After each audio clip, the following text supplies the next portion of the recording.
रामतीर्थ येथील घटना. दोघेही मित्र भारतीय लष्करात सेवेत. मित्राला वाचविताना भारतीय लष्करातील जवान रामतीर्थ जवळील पूर्णा नदीच्या पात्रात गोपाल वानखडे बुडाला.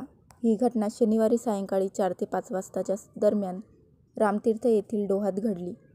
गोपाळ रामदास वानखडे वय 32 असे बुडालेल्या जवानाचे नाव होते.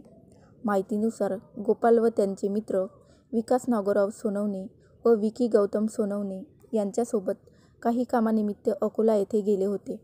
तेथून परत येत असताना रामतीर्थ येथील पूर्णा नदीपात्रात पोहण्यासाठी विकास सोनवणे हा गेला असता तो पाण्यात बुडत होता.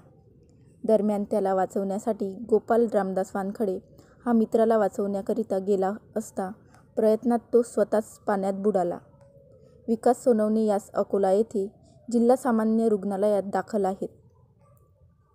विकास यांच्या तब्येत स्थिर असल्याची माहिती त्यांच्या परिवाराकडून देण्यात आली आहे. मात्र गोपाल वानखडे रात्रभर पूर्णा नदीच्या डोहात त्यांचा अंत झाला. सकाळी बचाव पथक आले व त्यांचा मृतदेह बाहेर काढण्यात आला. पोस्टमार्टमकरिता दर्यापूर येथे उपजिल्हा रुग्णालयात व तेथून सासन येथे त्यांच्या राहत्या घरी आणण्यात आले.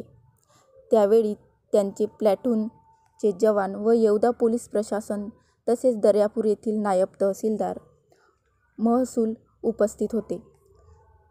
शासकीय इतमामात त्यांचा अंत्यसंस्कार करण्यात आला.